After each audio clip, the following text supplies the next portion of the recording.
Hello, boys and girls, and welcome to Read Across America. My name is Clara Brito Herrera, and I'm the superintendent of schools. And I am so happy that you're able to join me in reading one of my favorite books. So join me and come along.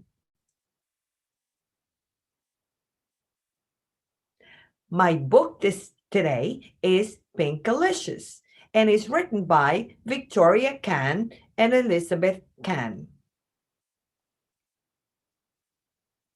It was a rainy day, too wet to go outside. Mommy said, "Let's make cupcakes. What color do you want?" "Pink." I said, "Pink, pink, pink." Mommy put in some pink. "More," I cried. "More, more, more." I gobbled up a couple of cupcakes while Mommy and I frosted them. They were so yummy. They were pinkalicious. I offered one to Peter, my little brother, but he is very picky and didn't want to eat his, so I ate it. "Please, Mommy, can I have just one more?" I begged when I woke up from my nap. "You get what you get, and you don't get upset," she said. But I got very upset. After dinner, I ate more cupcakes. Then I refused to go to bed. "Just one more pink cupcake, and I'll go to sleep. I promise." Daddy waved in with a tired finger at me. "You have had enough." The next morning, when I woke up, I was pink. My face was pink. My hands were pink. And my belly was the color of a sunset. Daddy thought I had played with markers, so he gave me a bath. The pink did not come off. My hair was the color of raspberry sorbet. I cried because I was so beautiful. I even had pink tears. I put on my pink fairy tale princess dress and twirled in front of the mirror while Mommy speed dialed the pediatrician. I am Pinker Bell. Look at me. I'm Pinker Bell. I sang. Mommy grabbed her purse. "Just one more cupcake, please. Just one more," I yelled on the way to the doctor. Mommy took me right to the doctor's office. Dr. Wink looked at me and said, "You have a very rare acute case of pinkatitis. I guess there's not the worst thing that could happen. Just call me Pinkarella." Then Dr. Wink said, "For the next week, no more pink cupcakes, no pink bubble gum, or pink cotton candy. Boo! To return to normal, you must eat a steady diet of green food. Yuck!" On the way home, we stopped at the playground. My friend Allison was there, but she didn't see me because I blended in with the pink peonies. When I waved to Allison, a bumblebee landed on my nose. "Buzz off!" And I'm not a flower. I scolded the bee. Soon I was surrounded by bees, butterflies, and birds. "Mommy!" I cried. "Please take me home." When we left the playground, I asked Mommy if I could have another pink cupcake when we got home. "Don't you remember what the doctors told you?" She said, "No more cupcakes." Peter tugged at my pigtails. "I wish I were pink like you," he said. He was green with envy. That night, I pretended to eat my dinner of musty, dark green vegetables. After everyone went to sleep, I sneaked into the kitchen and climbed onto a chair and reached on my tippy toes to the top of the refrigerator where mommy had hidden the cupcakes. I took just one more pink cupcake and ate it. Then I licked the pink cupcake wrapper clean. When I woke up in the morning, I felt different. I ran to the mirror and peeled at my reflection. And I was a deeper pink than I had ever seen. In fact, I was no longer pink, I was red. Ooh, like that red screamed, I didn't want to be red. I should not have eaten that pink cupcake last night. I wanted to go back to being myself again. I know I've been what I had to do. I opened the fridge, held my nose, and squeezed the bottle of icky green relish onto my tongue. I ate pickles and spinach, olives and okra. I choked down the artichokes, gagged on grapes, and burned up Brussels sprouts. Next thing I knew, my arms tickled, my ears tingled, and my feet twitched. I was no longer red. I was no longer pink. I was me and I was beautiful. So, what happened to the rest of the cupcakes, Pinkalicious? Daddy said. Just then, Peter ran in and yelled, Peekaboo!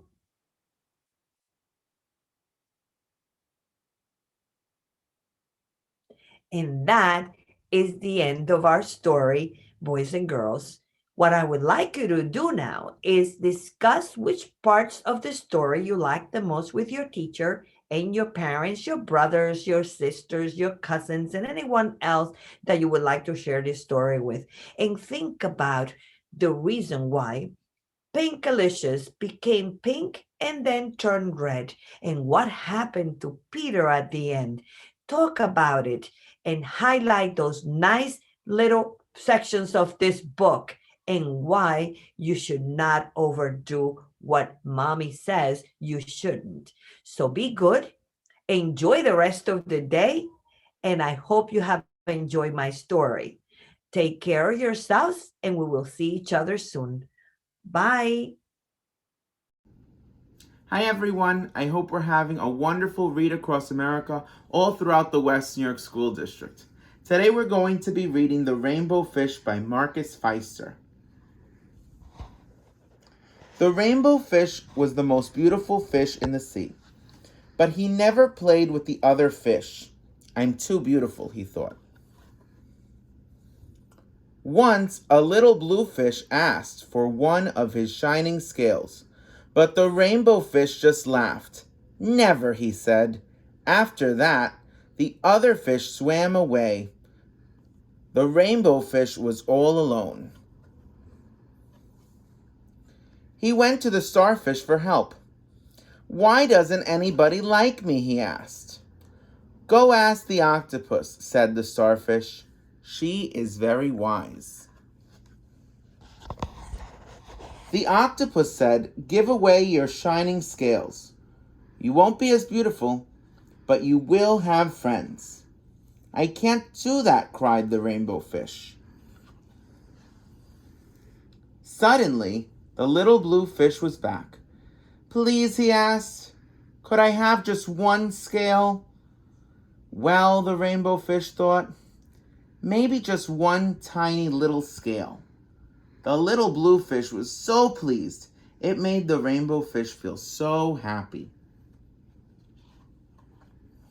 Soon, all the fish came, and the rainbow fish gave away his scales, one by one.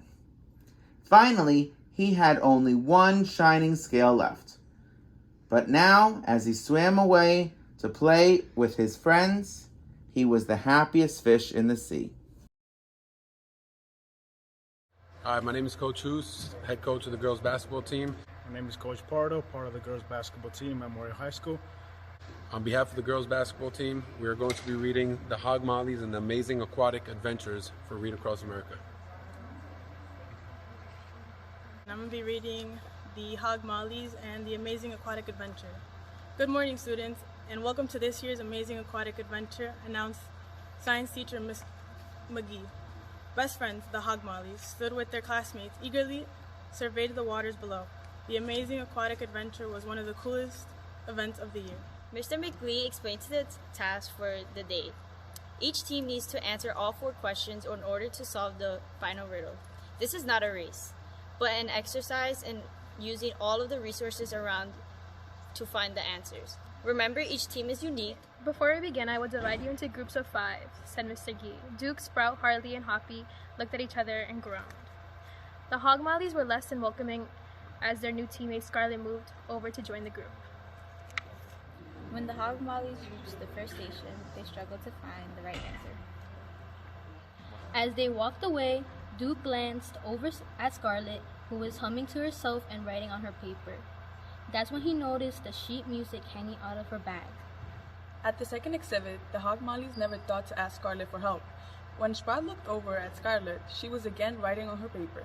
While he wondered what she could be writing, he was distracted by something else he saw. Dude, she has the supersonic sneakers, just like me, he noticed. Those are limited edition. Harley interrupted Sprout's thoughts. I have no idea what could move through water that quickly. Let's just move on to question 3. As the Hog Mollys approached the third station, Duke consulted with his friends. Hey guys, maybe we should ask Scarlett for help with this answer. After all, she's on our team and we haven't given her a chance to help yet. Yeah, but she's not a Hog Molly and we do everything together. Highly agree. We have never had anyone different in our groups. Hoping to have better luck finding the answer to number 4, the Hog Mollys continued on, but now Sprout, Duke, and Harley all started to pay more attention to Scarlett and less attention to the question on their worksheet. They couldn't stop thinking about their earlier observations. As they studied the crustaceans, Hoppy looked over at Scarlett and exclaimed, "Hey guys, do you know that Scarlett is left-handed? Just like me? I don't know anyone in our class who is left-handed. Maybe she's not so different after all." Wow, the Hog Mollys realized that Scarlett was a lot more like them than they thought. They knew that they should have included her all along and decided they would ask her for help. Hoppy was the first to speak up. Scarlett, at first we didn't want you in our group because you're not a Hog Molly, but then we realized that there are things about all of us that are alike and things that are different. Yeah, echoed Sprout, and that's what makes each of us unique. We have lots of things in common, like music and shoes, and even though you're not a Hog Molly, you're just like us. Well, not exactly like you, see. I've got all the answers. The Hog Mollys and Scarlett all laughed. I just wanted to give you guys a chance to find the answers on your own, Scarlett said, but I'm happy to help you. Together, the Hog Mollys and Scarlett found the answer to the final riddle and turned in their paper to Mr. McGee. "Well, I'm glad you all learned that being unique is a good thing," Mr. McGee said. "Not only that," Harley announced proudly, "but we found a new friend who can help us with a different riddle we've been working on." And that's the end. On behalf of the girls basketball team at Memorial High School, we want to thank you for joining us to Read Across America, and we hope you enjoyed it.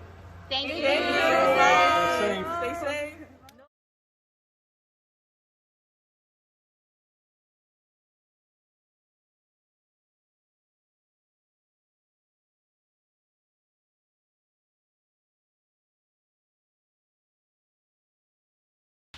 A Wonky Donkey.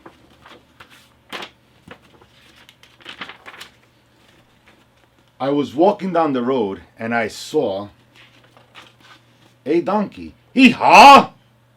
And he only had 3 legs. He was a wonky donkey. I was walking down the road and I saw a donkey. Hee-haw! He only had 3 legs and 1 eye. He was a Wonky Donkey. I was walking down the road and I saw a donkey. Hee-haw. He had 3 legs, 1 eye, and he liked to listen to country music. He was a honky-tonky, Wonky Donkey. I was walking down the road and I saw a donkey. Hee-haw! He had 3 legs, 1 eye, he liked to listen to country music, and he was quite tall and slim. He was a lanky, honky-tonky, Wonky Donkey. I was walking down the road and I saw a donkey. Hee-haw! He only had 3 legs, 1 eye. He liked to listen to country music. He was quite tall and slim. And he smelled really, really bad. He was stinky dinky, lanky honky tonky, Wonky Donkey. I was walking down the road and saw a donkey. Hee-haw! He had 3 legs, 1 eye. He liked to listen to country music. He was quiet, tall, and slim. He smelled really, really bad.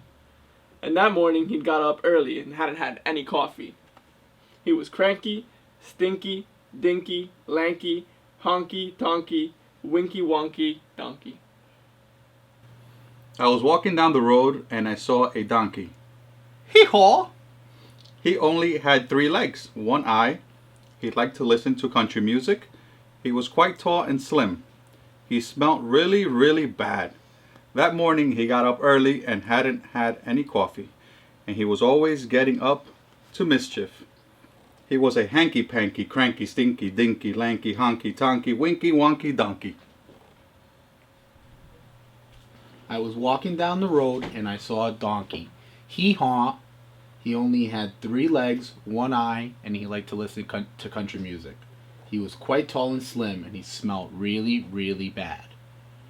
That morning he got up early and hadn't had any coffee. He was always getting up to mischief.